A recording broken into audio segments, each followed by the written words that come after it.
Hey guys, good evening to everyone and thank you so much for joining. So yesterday we discussed about static IP and also we have seen about the dynamic IP part of DHCP server and also we have started DNS server. So then we started a couple of DNS records. I explained about A record and 4A record. Then we will continue another remaining 8 records. Thereafter we will go and we will discuss about couple of other servers. So agenda for today. So we can discuss about DNS pending records. Additionally, we can discuss about some other servers. So that is the agenda. So third record in DNS, PTR record. PTR, full form of this record is reverse pointer. Reverse pointer, full form.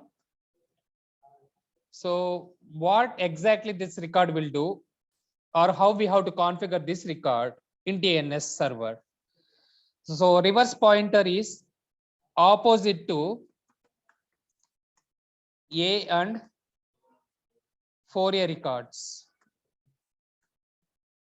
A and 4A records. So what is meant by this one? So A record, as per yesterday we discussed about, it will convert or resolve domain name into IPv4 address. In the similar way, 4A record, it will convert domain name into IPv6 record address. Now opposite to this one meaning here, otherwise reverse of A and 4A records. So reverse of A record is, it will convert IPv4 address into domain name.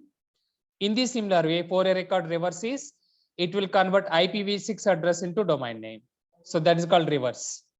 So now finally, how we can define PTR record? So it will convert IPv4 and also IPv6 address into domain names. So that is called PTR, reverse pointer, reverse of A and 4A records, or otherwise opposite to A and 4A records. So that is nothing but PTR record. So in case, if you know the IP address, and we will map that IP address to domain name. So backend process, it will convert that IP address into domain name. So that is nothing but PTR record. So next one is MX record. MX record, full form is mail exchanger record. Mail exchanger record, full form. So what is meant by mail exchanger? So normally this mail exchanger record we will configure to send and to receive the emails. In DNS also, normally SMTP server will send and receive the emails, but in DNS we have to configure additional record to send and to receive the emails. That is nothing but mail exchanger, MX. So to send and to receive an email, we will use MX record. So every email contains some of the important technical features. Every email contains some of the important technical features. So what are those technical features? We can see now. First one is SPF. Every email contains some of the important technical features or parameters. So example, you can consider maybe Gmail or Yahoo Mail or Outlook or anything. So every email contains some of the important technical features or parameters. So for suppose, if I want to show that one, just I will open one of the email, example Zoom, and I will click on, you can see I opened the some Purity Venkat baby. She requested some of the theoretical material of the IBM Curator. So if I want to see what is the exactly body of the content and technical features, not about message in the body, I want to see the technical features, whatever we'll configure in the MX record wise. So I opened the email. On the right hand side, you can see more options like a 3 buttons. You can click on these 3 buttons and click on show original. Click on show original. So every email normally in the form of backend, either HTML or JavaScript. Every email on the backend, it is in the form of either HTML or JavaScript. Now you can go and you can validate. So what are the technical features or parameters will be there for each and every email? So obviously message ID number of the message. Next one, okay, so who has sent, from, and also to. Okay, subject line. Okay, someone is requesting for some of the material related to document, whatever I upload in the Google Drive. SPF, this is one of the technical feature or component. So first component is SPF, sender policy framework. SPF, sender policy framework. So where we have to enable the sender policy framework, we have to enable the sender policy framework in SMTP server. SMTP server. I'm going back to the once again Gmail. So second one, you can see SPF is pass. That means here it is a genuine email. It is not a phishing email. That we can see what is a phishing email and how we can identify the phishing email. What attacker exactly he will send in the phishing email. First of all, how can we identify phishing email? So that we can see later in the network attacks or cyber attacks. So now we are discussing about technical feature as parameter in every email. So first one is SPF, already, as I said, sender policy framework. So we have to enable one of the policy in the SMTP server according to that one, whether it is genuine user or a attacker or intruder or a hacker. So according to that one, we can identify. So that we can see later. Second one is DKIM. DKIM, full form is domain key identification message. DKIM, full form domain key identification message. So that is DKIM. So key means here in between sender and receiver or sender and recipient. So it will exchange the keys. That is nothing but public key and private key. So if you want to observe this particular activity, so some mails we will see confidential, restricted, and also private, and also encrypted messages. In that scenario, in between sender and receiver, so that keys are exchanged and also encrypted mail is formed. That is called DKIM, domain key identification message. Once again, this DKIM we have to enable in the SMTP server. So next one, DMARC. DMARC. So that is the next one. You can see it's a pass. So according to this one also we can say it's a genuine email. So DMARC next component or feature. Domain message authentication receive code. So that is called DMARC. Domain message authentication receive code. So it is basically digital certificates. So whenever any sender is sending an email, in that scenario, SMTP server will authenticate whether this sender is a genuine person or not. It will receive one of the code and finally it will approve that particular code. So that is called DMARC. Okay. So all these things we can discuss once again in future. Next one, you can see body of the content. So this is everything in the HTML or JavaScript format. So in this one, some of the important thing is written path. Written path. So this written path also we have to remember. Okay, so next one is written path. It's one of the important parameter. Next one is domain keys. DK. DK means domain keys. Domain keys. Yeah, so these are all the couple of important technical features for every email contains. along with this one DNS record as well. The DNS record is nothing but MX record, that MX record. So these are all the parameters every email contains. Not only this one, body of the content of the email, that is nothing but message, and also sender IP address and recipient IP address. You can see here now. So this is the sender IP address. Okay. So next one is, this is recipient IP address, not recipient IP address. Recipient IP address also we can see. All this information we can see under this one. So this, whatever this format you are able to see, it is not in the proper format. It is in the HTML format. You are not able to understand this one. Okay, you can see all these are HTML format. So yeah, HTML, body, table, tr, td, table, tr, td, and so on. These are all HTML format. So enter this format, whatever it contains, this one we will call it as header analyzer. Header analyzer. Everything, this one we'll call it a header analyzer. Okay. So one more feature or component is called header analyzer.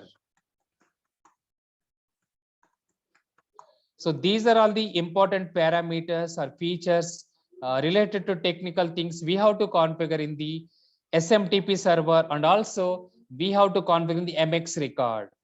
Okay.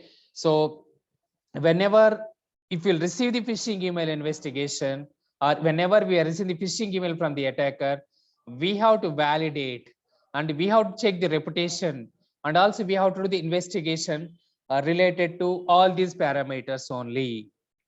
Clear? So how I open this mail? So I clicked on one of the email, whatever I received, I clicked on this one. So then I clicked on the three right hand side. So three bullets are there. So I clicked on these three bullets and I clicked on show original. So if we're clicking on show original, now we can see what is the original message from the back end, total end-to-end messages, including sender and recipient, and also message, sender policy framework, DKIM, DMARC, written path, DK, DNS record, MX configurations, header analyzer. Okay, so those parameters only we will validate in the future whenever, if you want to do investigation related to phishing email. So once we will complete the phishing email, there we can discuss about all these parameters once again. So that is about MX record. It's an entire question. It's an entire question, guys. So what are the email parameters? Or every email contains some of the technical feature. What are those technical features? So this one is entire question. So it's IMP I'm putting. It's an entire question.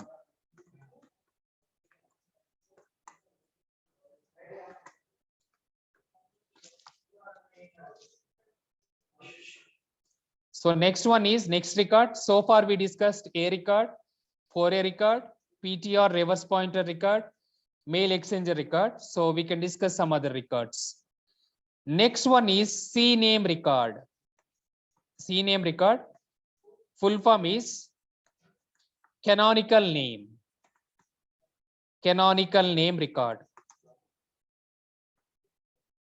Full form is C means canonical name. So what is mean by this one? Whenever in the web browser level, if you want to enter, okay, google.com, so then it will convert that one into https://www.google.com. So that means this record will convert, it will convert one form of web browser into another form of web browser. It will convert one form of web browser into another form of web browser. So that is mean by canonical name record, CNAME record. Okay, I am repeating. It will convert one form of record into another form of record. Example.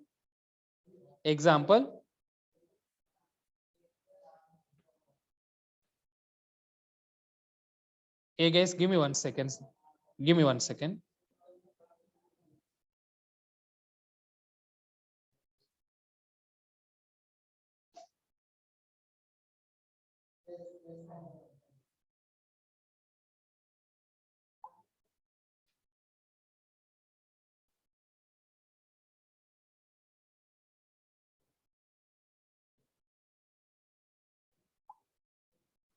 Apologies, guys. I got call from company. Apologies.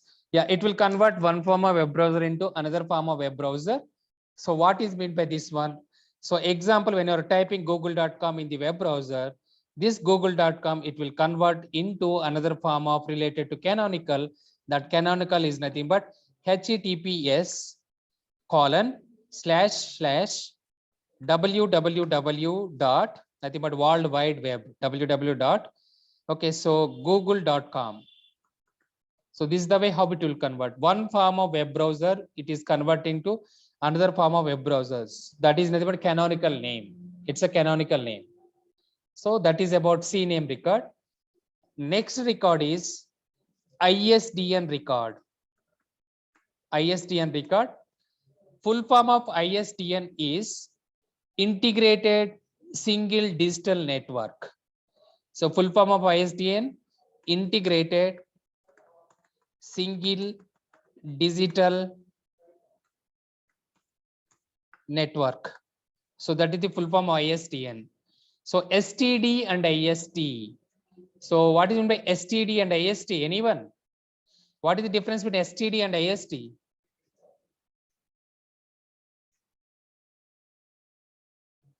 Hey guys, am I audible? Yes, sir. Yeah. What is the difference between STD and IST? National and international. Exactly, that's perfect. So it's a national and international. Okay, STD and IST. So same thing here. So that ISD only here. So ISDN record is nothing but here. So for suppose, if we want to make a call to another country, there we will use ISDN record. So if we want to make a call to international, we will configure ISDN record in the DNS. So how we can do, actually this is voice over IP. So nowadays everyone is using the Microsoft Teams or Slack channel or maybe Google Meeting, Google Chat or Google Meet. Okay, so next one Cisco meeting or Zoom meeting and so on. So prior to this one, they have completely voice over IP calls. In that scenario, if they want to make a call, they used to configure one of the record in DNS server. That record is nothing but ISDN record. ISDN record. Okay.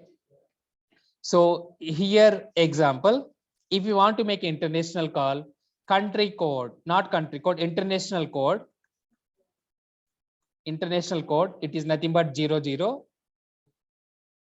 So next one is country code. It will vary from country to country. So example, India 91. So Germany 949, Dubai 971, USA and Canada 1. So these are all the country codes. Okay.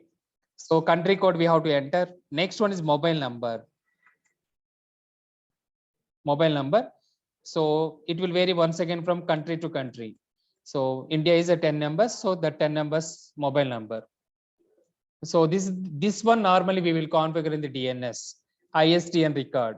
So mainly to make a call to international, in that scenario, we used to create one of the record in the DNS that is called ISDN record. So example, international code is nothing but 00. Country code, it will vary from country to country. So for suppose I given India, Germany, Dubai, Canada and USA. Next one is mobile number. So that is also vary from country to country. India example 10 numbers. So that is about ISDN record. Next one is H-info record. Sir, this ISDN record, are these used by the Cisco phones or? Yeah, Cisco phones and Avaya phones and Juniper phones. Yeah, that's perfect. Yes, that's correct. Yeah, H-info record. Full form is host info information record. host information record. So host information meaning here. So don't consider your laptop or MacBook or employee laptop or MacBook or workstation or desktop.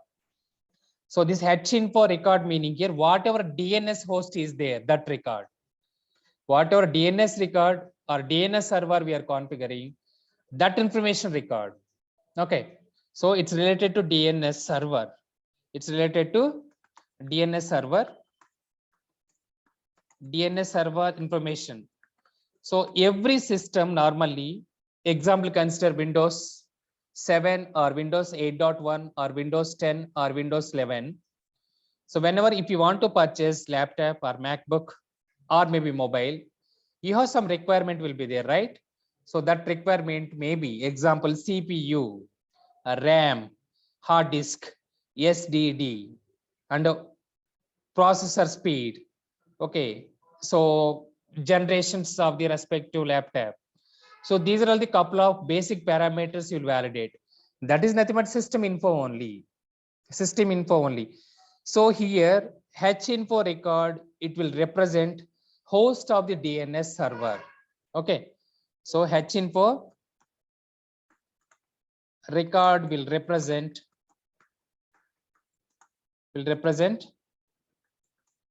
host of the DNS server.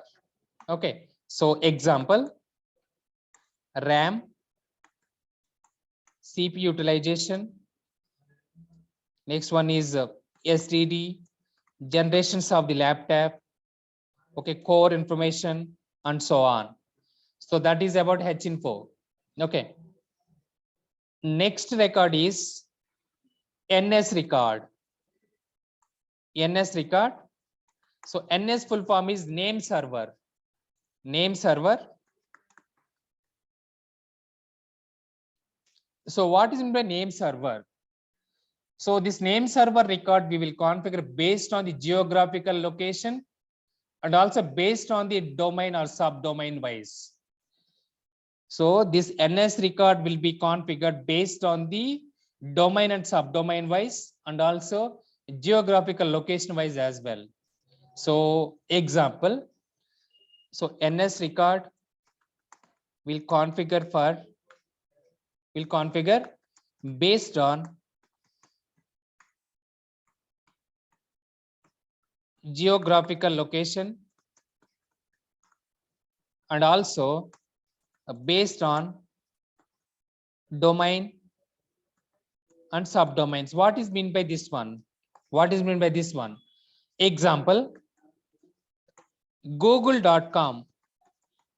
It is a main domain. Under this google.com,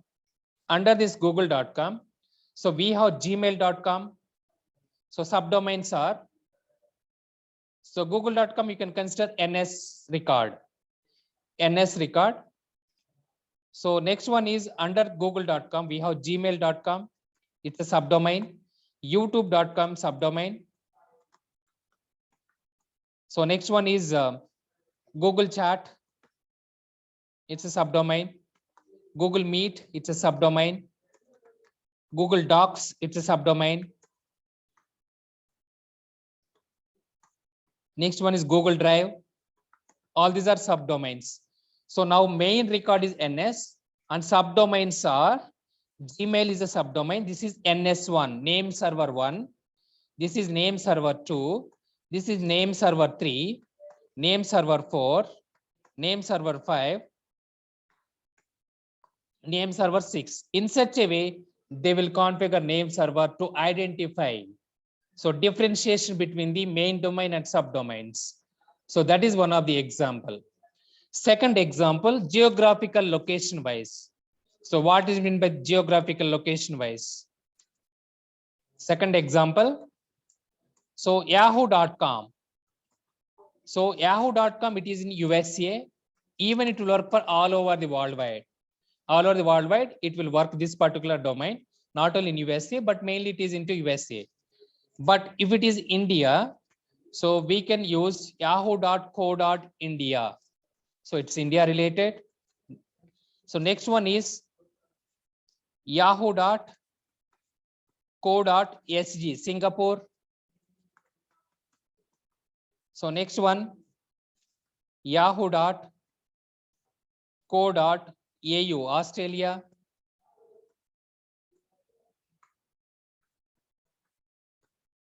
And finally, one more example, yahoo.co. Maybe consider UK. It's a UK or Britain. So this is the way how normally they will configure based on the domain in the all over the worldwide. So example, this is name server 1 or name server. This is name server 1, name server 2, name server 3, name server 4. So that is the based on the geographical location wise. This is the based on domain and subdomain wise. So these are all the two examples for the name server record. Okay. So next record. Sir, Yes, please. what about the google.au, google.uk, google.us? That is also same thing. That is also same thing. I give an example as Yahoo. If you want, you can keep Google also. That's fine. Okay, thank you. Sir. Sir, singled out. In this, any country may be considered as a main server, na sir? Yeah, main server, that is what most of the cases our main domains yahoo.com. So that is our main name, and google.com, that is our main server. Okay, sir. Yeah. Sir, this all we need to configure in the DNS server only, right? Like like a domain controller 1, 2, 3, like that. We need to configure in DNS server only, right? No, first we have to configure the NS record. That NS record we have to enable in the DNS. Okay, sir. Noted. Thank you. You're welcome. So next one is SOA, Startup Authority. Startup Authority. So what is meant by the Startup Authority? So basically, authorized person of the DNS server. Who is the authorized person, authority person of the DNS server? Anyone? Anyone? Who is the authorized or authority of the DNS server? Network admin. Yeah, admin guy. That's perfect. Admin guy. So admin guy of the DNS server, he will do, he's the sole responsibility of the entire DNS server. He will delete or he will update or he will modify. He will do whatever he likes. So that is nothing but other authorized person. Admin person can do anything in the server level, right? So startup authority is nothing but same thing. So it will provide the information related to Jones primary DNS and secondary DNS information. It will provide the network admin guy or DNS admin guy email, DNS admin guy contact number, DNS admin guy username, and so on. So that is nothing but startup authority. It will represent the authorization person details and also DNS server information. So example, DNS Jones we will configure. So DNS, primary DNS and secondary DNS, nothing but primary and backup will configure. And obviously authorization related person of the email, contact, username, those details as well will configure. That record is nothing but startup authority record. Okay, so this record will represent primary DNS, secondary DNS. So I will explain what is primary DNS and what is secondary DNS after these records will complete. So primary DNS, secondary DNS, DNS zones. So we'll configure like a trust zone or untrust zone, like a primary or secondary, those zones will configure. DNS zone, admin email address, username of the admin, and also contact details. So that is nothing but startup authority record. So mainly for authorized person related details, whatever he will configure in the respect to DNS server, that is nothing but startup authority. So last record, 10th one, text record, TXT record, full form is a text record. So this one will be used for messaging purpose. So this record will be used messaging or texting purpose. Okay. So example, whenever you call so and so person, in that scenario, after call is completed, you can see how many times that particular person is spoke with the opposite person, and also we can see the how much total bandwidth utilization, and additionally we can see how much cost it went. So those details will be taken care by TXT record. This TXT record also will configure under the once again DNS server. So these are all the total sum of the DNS records we will configure in the DNS. So finally, that resolution will happen and end user is able to access the respective whatever domain he wants to access. So out of these 10 important records are, first one is start of authority record. It's one of the important record. Next one is name server record, NS record. Next one is CNAME record. The next one is mail exchanger record. So these 4 records are very important. So mail exchanger record, CNAME record. Okay. Next one is NS record. And finally, so start of authority record. Okay. So that's all about DNS records. Coming to every organization will maintain 2 servers. Yesterday, I was showing that static IP address allocation manually, right? How to allocate static IP address manually without DHCP server. We have to go to the network and internet, and we have to click on the network settings. From there, we have to go to the adapter option.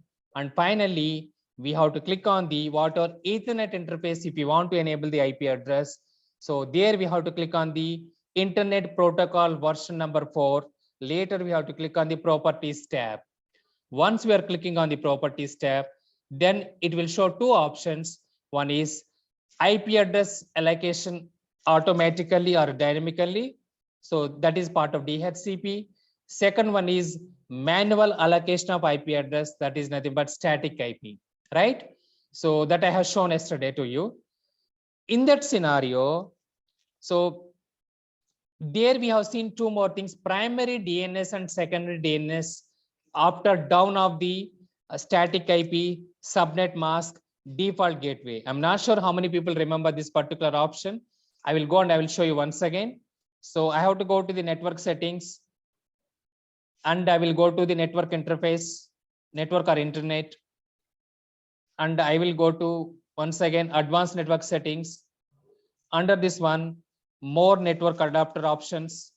And if I'm clicking on the example, this Ethernet, and click on the properties, then you can see IPv4, Internet Protocol version number 4. If you're clicking on the properties, so this is the way how we can assign the IP address manually or statically. So down you can see there are 2 options, preferred DNS server, alternative DNS server. What is mean by this one? It is nothing but primary DNS and secondary DNS. So why we have to maintain the 2 DNS servers? So one is primary, one is backup. In case primary will go down, obviously secondary will come into the picture, and the secondary DNS server will able to take care of the respective DNS resolution. So it's like a high availability meaning here. So 2 servers with similar configurations. Okay, it is also called primary and backup. So that is also called as master and slave. Otherwise, we'll call it active and passive. So these are all the different ways we can define this particular primary and secondary. Example, maybe in your mobile, you charged everything 100% in your home, but you are traveling. In that scenario, charging is completed completely and our mobile is dead. So if we have the backup charger, so we'll use that backup charger, right? same as it is here. So for availability, as per CIA triad, confidentiality, integrity, and availability. So this availability issue, basically outage, whenever we are referring outage, so it is nothing but availability issue. So if we are maintaining the primary and backup servers in the organization level, then availability issue will not come. As per CIA triad and as per software industry, availability of the application or server or database, it should be 99.59, 9999 and 9. So that is nothing but availability. Okay. So coming back to here, every organization will maintain the two servers. One is primary DNS and secondary DNS. So that is another primary and backup. So once again, under this one, there are two classifications. So DNS server classification. So first one is public DNS. Second one is private DNS. Public DNS meaning here, everybody is able to access. That is called public DNS. Private DNS meaning here, only this one will be accessed within the employees, within the organization of the employees. That is private DNS. So public DNS, per suppose example, google.com. So that IP address is 8.8.8.8. It's a public DNS. How we are saying that it's a public DNS? Anyone? How we are saying that 8.8.8.8 is a public DNS? Based Anyone? on By IP. Google. Based on the Google. That's perfect answer. So based on the IP address classification, so we have private IP address range starting with, so 10 series, 172.16 series, 192.168 series. So coming to, so public meaning here, once again, public DNS, every organization it will maintain. One is primary public DNS. So second one is backup or secondary public DNS. Secondary or backup public DNS. Example, google.com. So public DNS of the primary DNS server of the Google 8.8.8.8. So what about secondary of the public DNS of the Google? Anyone? 8.8.4.4. Excellent. 8.8.4.4. So that is the public DNS of the Google secondary or backup. So anybody can access this one because it is a public IP. So coming to private. So here also every organization or every company, they will maintain the two primary private DNS servers. One is primary private DNS server. So what is the primary DNS server of the Google? Anyone? What is the primary private DNS servers of the Google? 10 dot 10 dot? 10 dot 10 dot. Okay. 10 dot 10 dot? 1, sir. 10 dot 10 dot 10 dot 1. How you know that the private DNS of the Google? Evidence of the Google range. We are not sure because what they are using the IP address. Unless otherwise, if you are the attacker and you are a hacker, you compromise the DNS of the Google, then only you will come to know. So just, I thought what you will give the answer. Actually, we don't know this. What is the exactly? So private DNS server of the Google, because they will use the private IP address, right? Okay. Yes, sir. Clear? Okay, Yeah. sir. Secondary or backup private DNS. So total altogether, so we have two public DNS servers, primary and secondary, two private DNS server, primary and secondary. So every organization will maintain, these are all the different types of DNS servers in their organization level. So as I said, even attacker, they will try to compromise DNS server based on the spoofing mechanism, or based on the catchy poisoning attack, or based on the amplification attack. So most of the cases, attacker, they will use the port scanning mechanism, or maybe different types of tactics we have. Those tactics, as per my tree, it's more than 14. So those 14 tactics attacker will use. Finally, he will compromise the respect to DNS server. So that is about DNS server classification. One is public and second one is private. Even attacker, they will try to compromise DNS server. So if you want to eliminate that particular, okay, so attacking of the DNS server, we have to use a DNS security. Okay. So now, yesterday and today, we discussed total 3 topics. Yesterday and today, yes, please. Yeah, his private organization will keep both public and private, sir. Yes, that's correct. Means overall 4 primary, secondary, 4 servers. Yes, correct.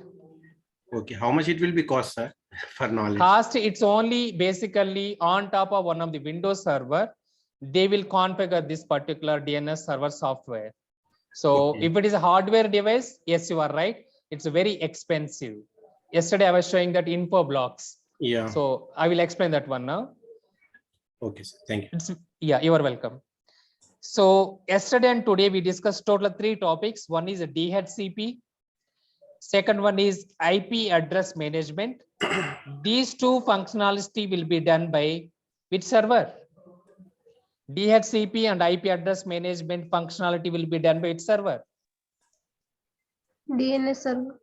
DNS server. Domain name server. What are you saying? I am asking. DHCP and DHCP IP server. address management will be done by which server? What is the answer? DHCP, that's correct. DHCP server. Yeah, DHCP server. So today topic is a DNS. So how this DHCP dynamically or automatically it will assign the IP address. Okay, that is nothing but DHCP. IP address management meaning here. So DHCP server, it will go and it will see, is there any empty pre-slot is available? Everything that management will be done by DHCP server itself. There is no human intervention is required. So there is no human involvement is required. So once you are deploying the DHCP server will automatically will check and will process the whenever user is connecting to LAN or Wi-Fi connections. So that is nothing but IP address management only. So there is no dedicated person should required to enter into the Excel sheets like this is X user with IP address is this one and username is this one. So it is not required basically. So DHCP and IP address management will be done by DHCP server and DNS resolution will be done by DNS server. So if we are combining these 3, that solution we will call it as anyone. If we are combining DHCP, IP address management and DNS server, if we are combining these 3 together, that solution we will call it as. Sorry, your voice is chopping. DDI solutions. DDI solution. That's right. DDI solution. DDI solution. So DNS, DHCP, and IP address management. So if we're combining these 3 together, we will call it as DDI solution. So who are all the famous vendors are available in the market or tools? Who are all famous vendors or tools are available? Microsoft and Microsoft. Yeah, Microsoft is number 1. Infoblox. Yeah, that's right. Yeah. So here Even info blocks will provide DNS security as well. Coming to someone is asking about if we are maintaining the 4 servers, how much it will cost. So now if we are going and if I will show example, info blocks, DDI. So I'm going to images, just I went to Google and I given a query. So now we can go and you can see this is a Transic DDI solution. This is very expensive solutions. So this Infoblox Transic is a hardware device, but Microsoft DNS and DHCP, they will install on top of the Windows server. Microsoft DNS or DHCP server, they will install on top of the Windows server. That may be 2012 R2, that may be 2016 R1 and R2, that may be 2019 R1 R2, that may be 2021 R1 and R2. So these are all the couple of Microsoft related Windows servers we have. What about Microsoft Windows 7.0, 8.1, 10.0 and 11.0? These are all operating system belongs to Windows XP, Windows 7.0, Windows 8.1, Windows 10.0, Windows 11 operating system belongs to Microsoft. Microsoft. And what is the, whether it is a, if I will ask that one, you will give the answer. Whether it is server or something else. That's desktop operating system. Yes, that's right. It's a desktop or laptop or my workstation, not MacBook. Mac is different. So it is a Windows XP, Windows 7.0, Windows 8.1, Windows 10, Windows 11, that is the latest operating system. These are all Microsoft OS level laptop or maybe workstation or maybe desktop. So whenever any attack is coming, so you have to identify that particular attack is coming to whether end user laptop or workstation or desktop or maybe server. If you know this basic classification, then only you can conclude that whether it is a server or maybe laptop or workstation or desktop. Clear? So if server means it has a lot of impact. If it is one of the machine, meaning here it has a less impact, because server will be accessed by more number of the people as compared one of the single laptop whatever employee is using. Okay, this basic classification you should aware.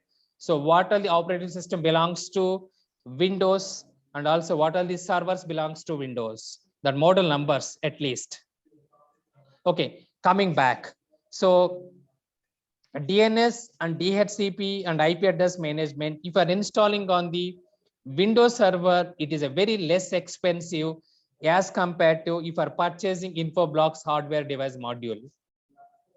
Okay, so now once we are purchasing this device, we have to take it to, so take it to where? We have to take it to data center and we have to plug the cables. You can see here interfaces are there. So that interfaces are optical fiber interfaces are RJ45 or Ethernet. So we have to configure on management IP, we have to assign to the respective server. Through remotely, we have to log into that particular IP address. Okay. So I have one question now. So www.facebook.com you are opening. So that facebook.com, www.facebook.com, what is that exactly? What is that application belongs to? How you are accessing remotely? So backend processes. So one of the interface here, example, this one consider Facebook server or Facebook application. One of the interface they will configure as a, so facebook.com, and they will assign one of the IP address.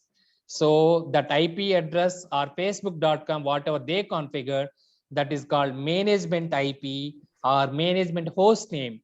Management IP or management host name, meaning here through remotely we can log into the device and we can do whatever configuration if you want to do. So that is called management IP or management host name. Example, you are working for TCS, your client is Bank of America. In that scenario, what are America related data center tools they implemented. So how you are accessing that particular tool from India? Obviously VPN, that is okay, but how you are accessing through remotely using this management IP or management host name. Okay, so according to that one, once you are entering that particular management IP or management host name in the browser of the respect to Google Chrome or Internet Explorer or Firefox or Safari, so then it will ask username and password. Then we have to give the username and password like a credentials.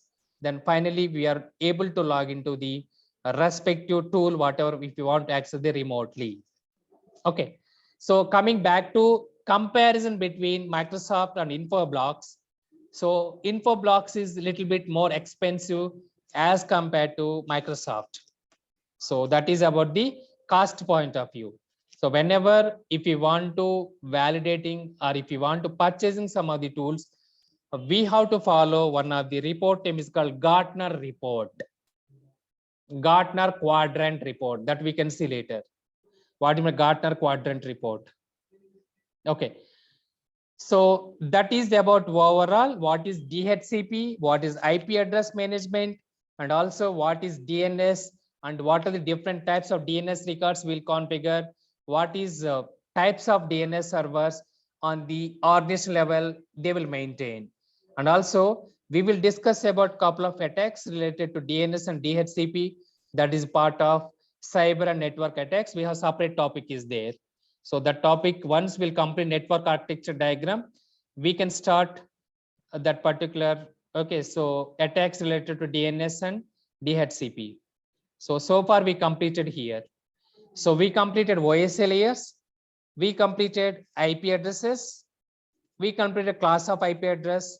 Okay, and also we completed what is the difference between private IP and public IP.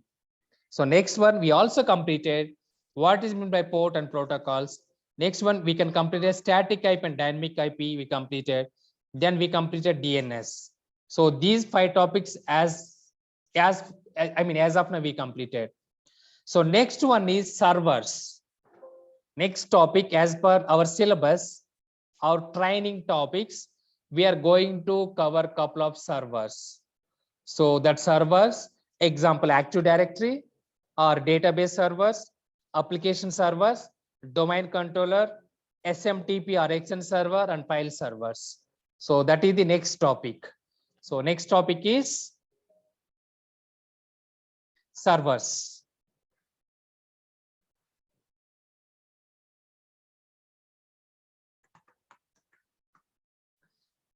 So a couple of servers we can see. So every organization will maintain the couple of servers in their organization level. So because they will host the application, they will maintain the databases and so on. So for that reason, they will maintain the server. First of all, what is meant by server? So starting onwards, I'm explaining server, server, server, and client, client, client, client. What is the difference between server and client? First of all, what is server? Client means, so every end user, they will try to access some of the services or applications or programs. It is hosted in the server. So that is nothing but a client. So when you are trying to access the applications or services, it is hosted on the server. Server will respond back to you. So that is anyway client request. So then what is server? Basically, it is a computer program or device that provides a service to another computer program or in its user. So that is nothing but client. So how we can define server? So server is nothing but it is a computer program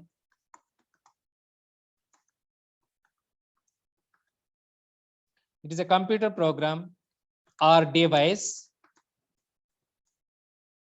that provides a service to another computer program and its user. So that user also called as a client. Okay, so that is nothing but server. It is a program, basically. It's a program or device. Sorry, it's a program or device It is a computer program or device that provides a service to another computer program. So who is that another program? That is nothing but user or client. Okay, it will provide service. Okay, that service may be anything. That service may be application. That service may be database. That service may be messages and so on.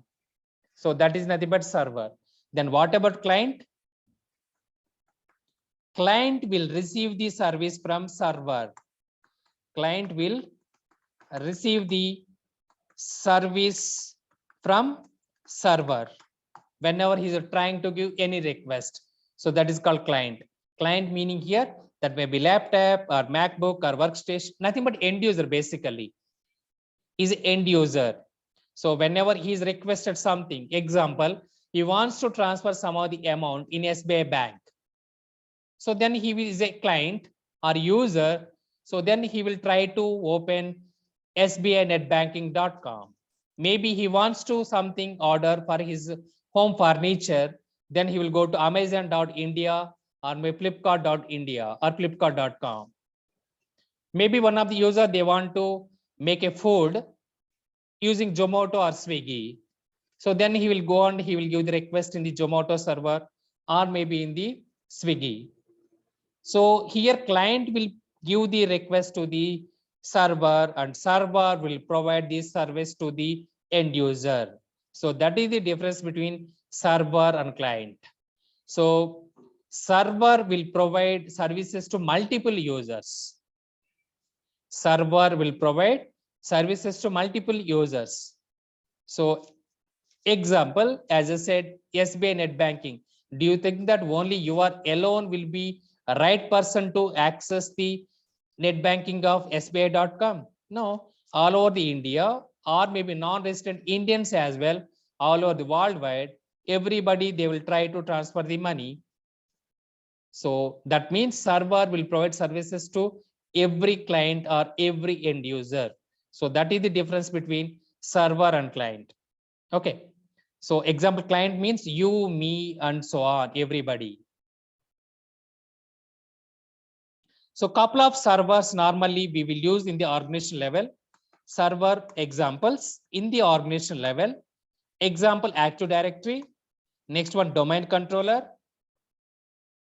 So AD means Active Directory. DC means domain controller. One more DC we have studied. What is that one more DC? Anyone? One more DC also we have seen. What is one more DC? Data center. Data. Yes, that's right. Data center. That's correct. So next one is database server.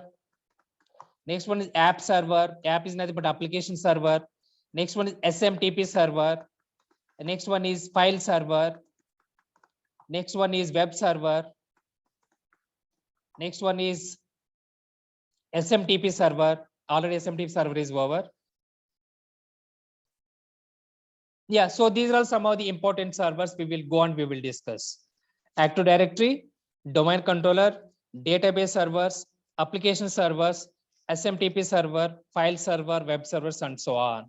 DHCP server. Yeah, DHCP DNS already we discussed. DHCP server, yes. DHCP server, DNS server, yes, these are all also. Anyway, these already completed. That's why I did not put under this one. Yes, these are all the servers also. That's correct. Now, yes, we'll go and we will discuss one by one. So DHCP server. So it's already discussed. Next one, DNS server. This is also already we discussed.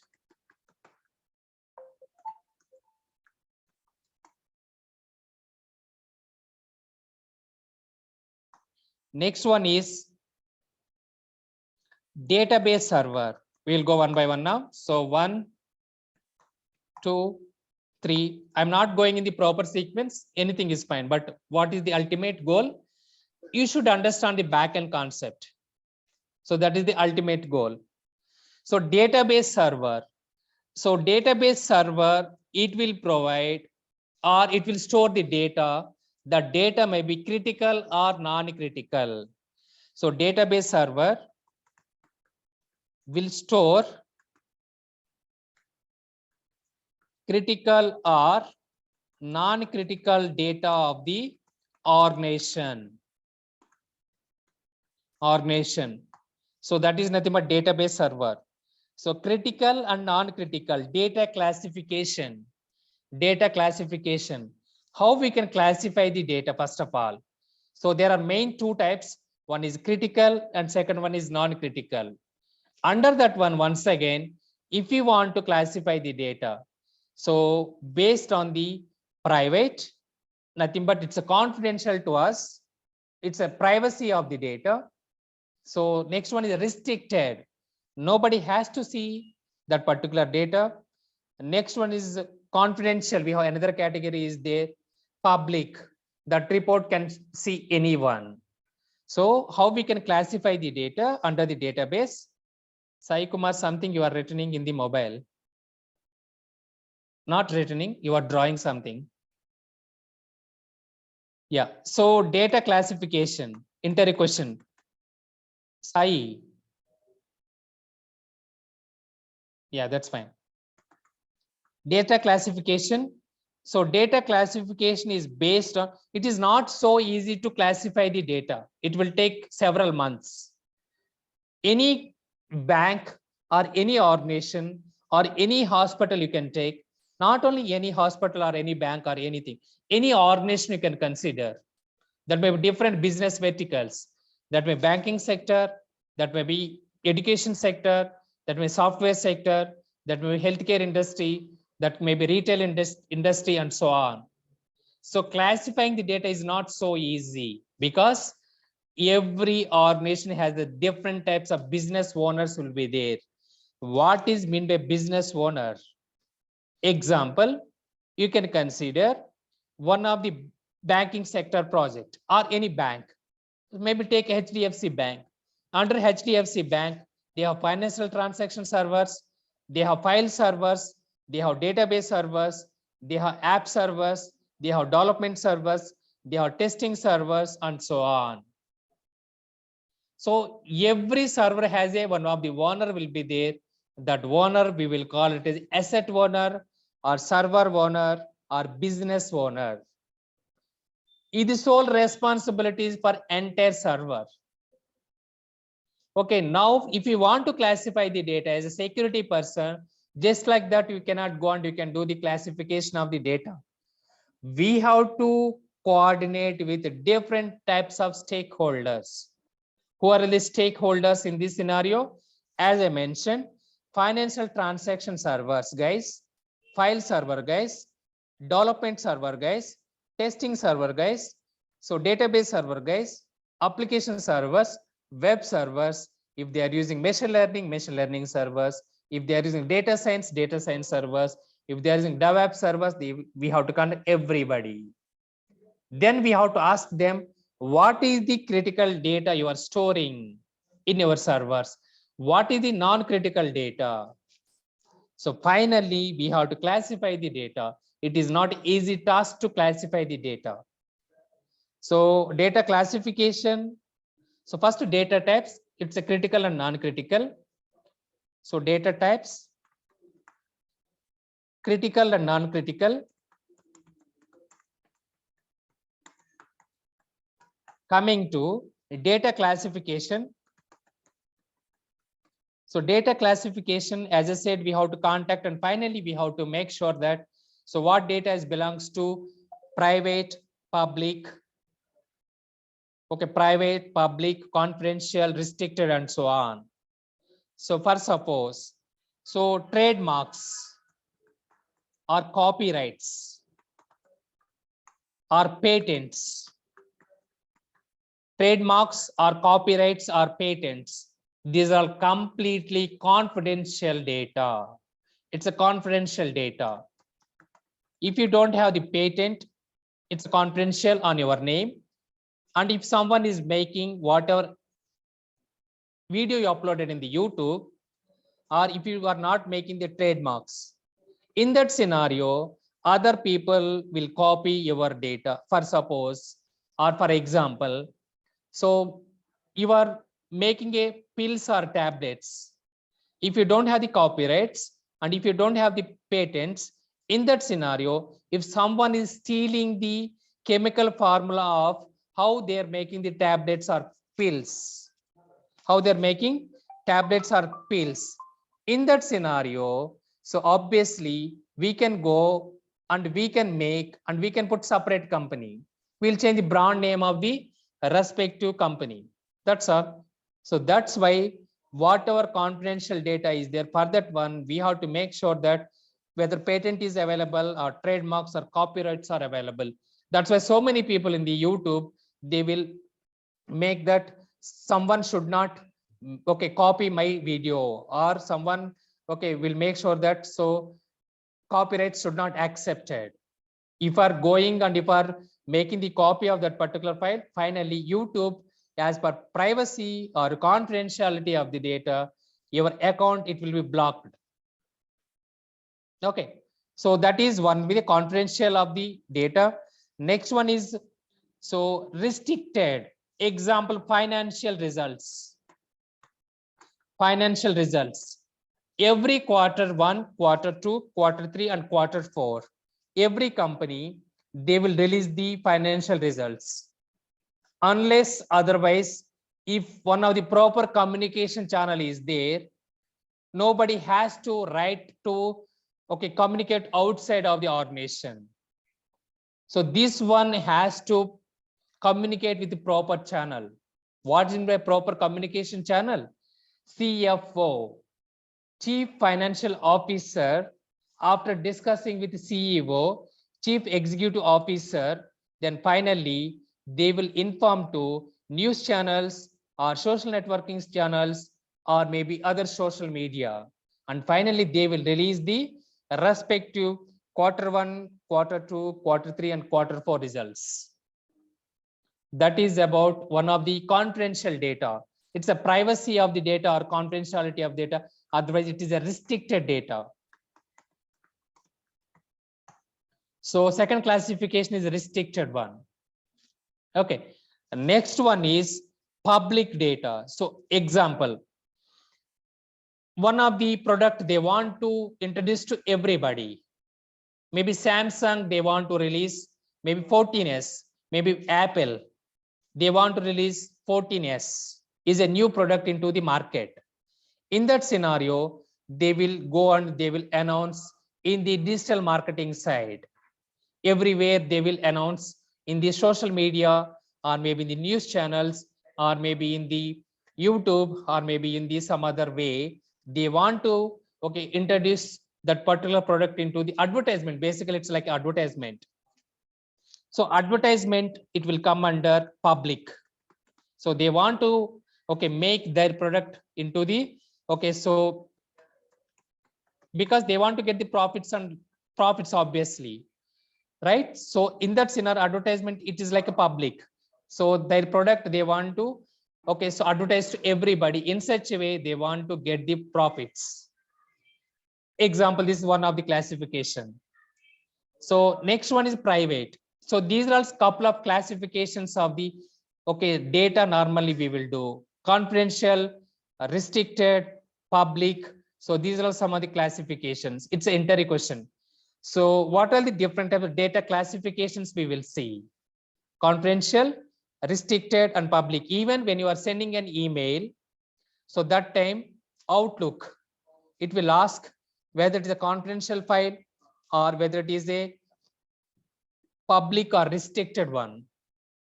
So that is nothing but data classification. So even when you're saving a file in the Excel, in your system, in that scenario also it will ask whether it's a confidential or public or restricted one. So this is the way how we can classify the data. So finally, we have to implement couple of security controls to the database. Once again, under the database, we have different types of data will be there. Example, PII data. PII data. PII means it's a personal identification information. Personal identification information, PII data. It is nothing but GDPR compliance. It's a very dangerous complaints. It's one of the GRC complaints, General Data Protection Regulation. General Data Protection Regulation. It's a PII data, personal identification information. How we can identify the person? How we can identify the person? What is identity of the person? What is identity of the person? Example, Aadhaar card number. Next one is passport number, driving license number. Next one is your email ID. Next one is your first name, your last name, your mobile number, your account details related to bank accounts, credit card data, debit card data.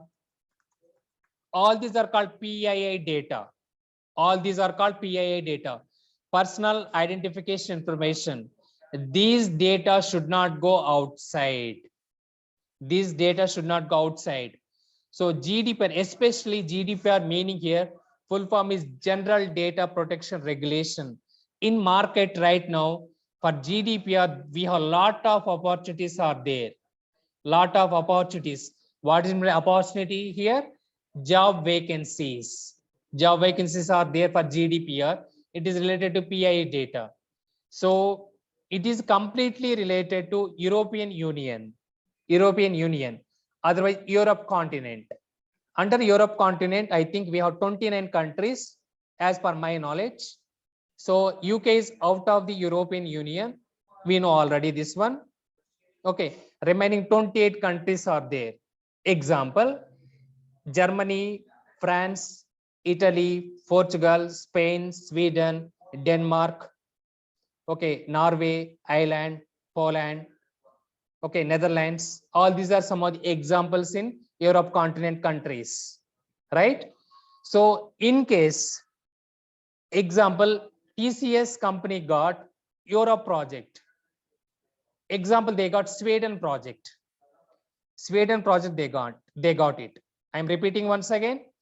TCS company they got, okay, so Sweden or French bank project they got.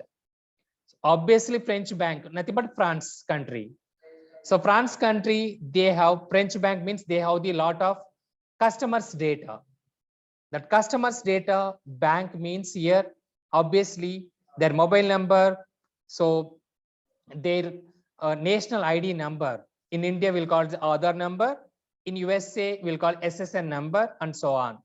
So their national ID number will be there, and also first name, last name, account number, debit card, credit card, and so on, related to banking, right?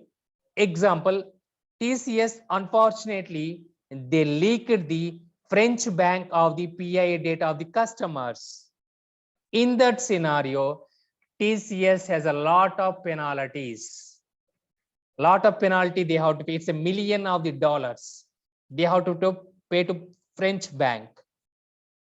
So whenever they will assign the project or they will get the project, in the terms and conditions, they will put all these conditions.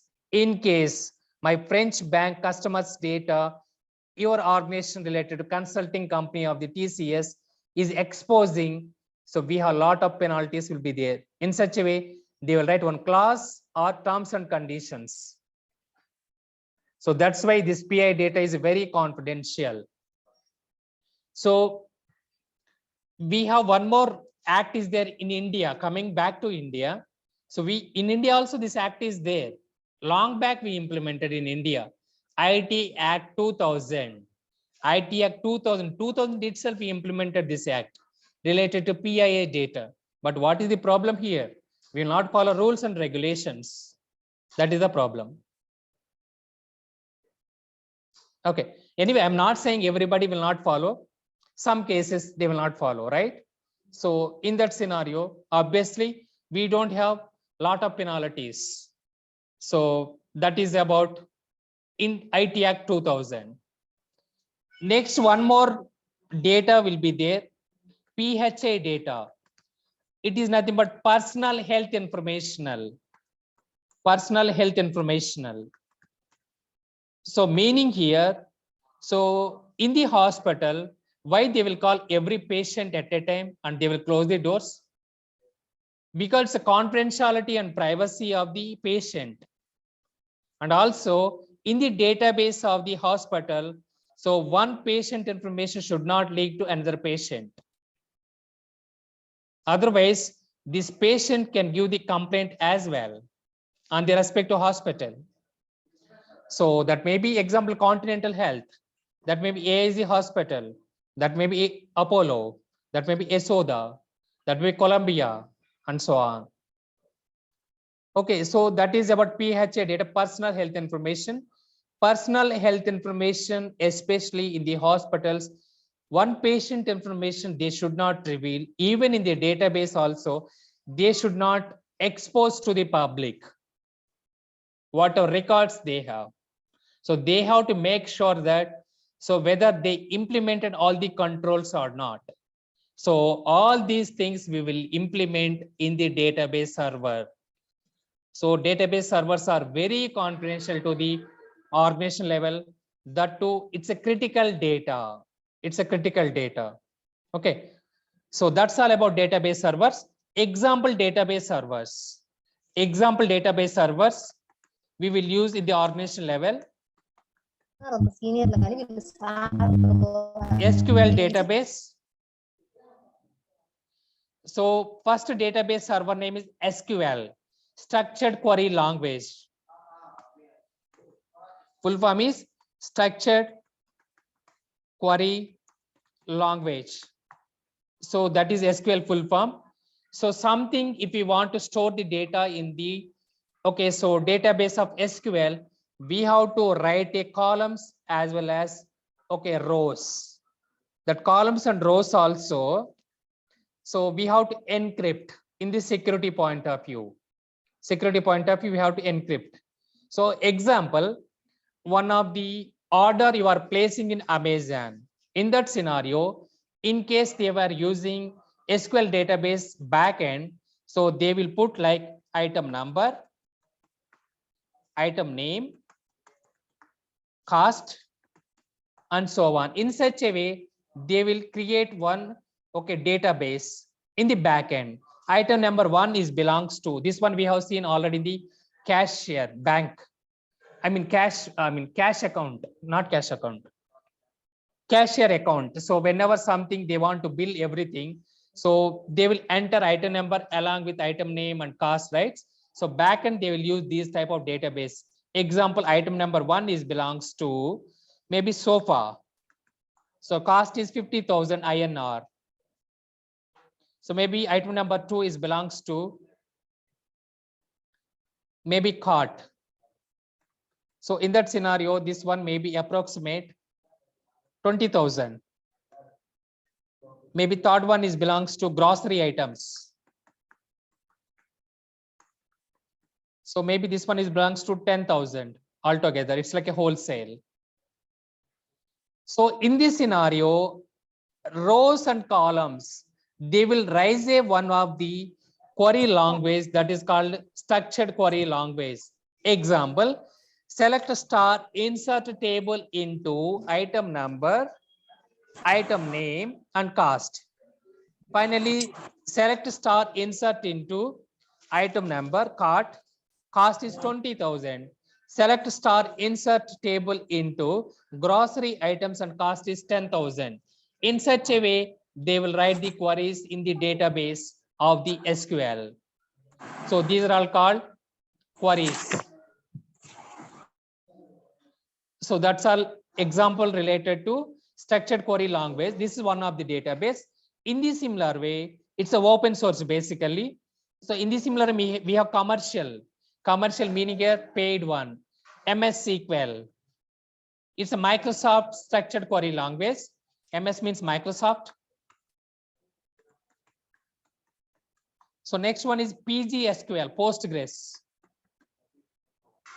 Postgres SQL database. Next one is Cosmos DB. Cosmos DB, it is very popular in Azure environment. and also Amazon, and nothing but cloud I can put, cloud. Cosmos DB. Next one we have Couchbase. Couchbase. So that is one of the vendor. Next one, GridGain is one of the vendor. Next one we have Oracle or Oracle. Some of the people they will call it Oracle, and some of the people they will call Oracle.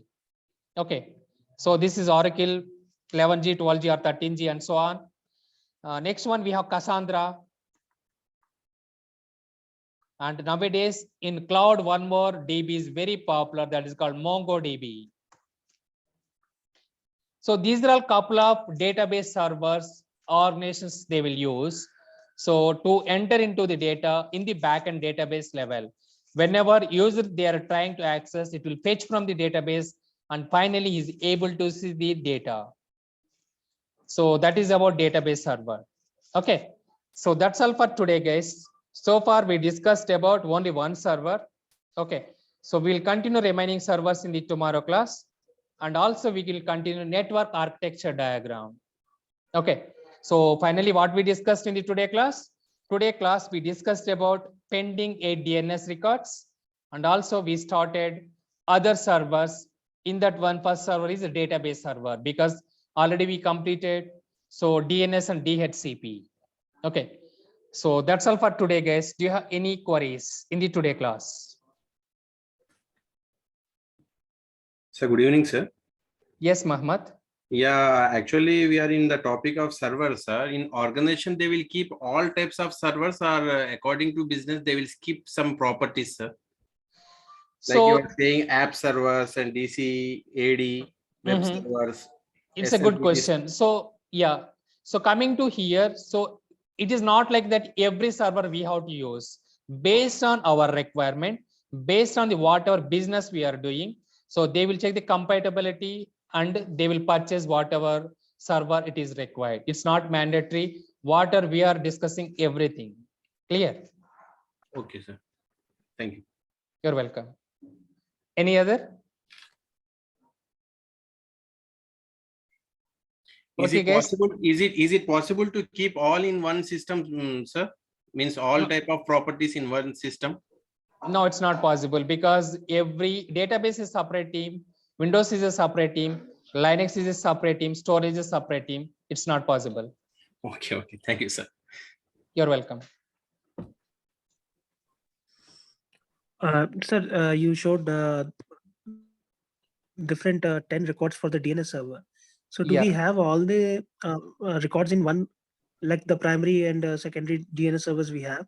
So in both the servers, we have all the records, or based on the requirement, the records are created? Now, based on the requirement, but what are primary server configurations we are doing, same replication it is applicable to backup as well. But you are right, coming to based on our business requirement. So we will not configure all the 10 records. Whatever records it is required to our organization level, these records will be configured by network admin guy or network engineer.